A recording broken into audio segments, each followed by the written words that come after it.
তার হিসাবই নাই।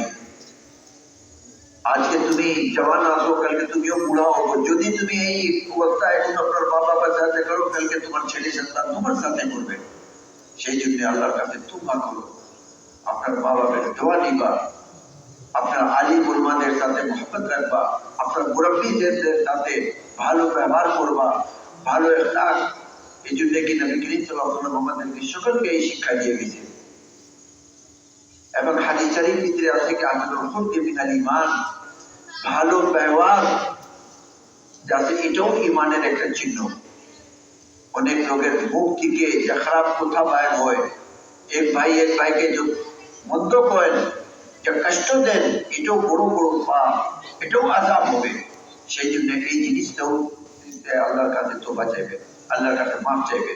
তো আমি বেশি সময় নিব না, আপনারা যাতে সকলেই আল্লাহকে হাজির নাজির জানিয়া, আল্লাহকে সাক্ষী করিয়া আজকে এই মাঠে বসিয়া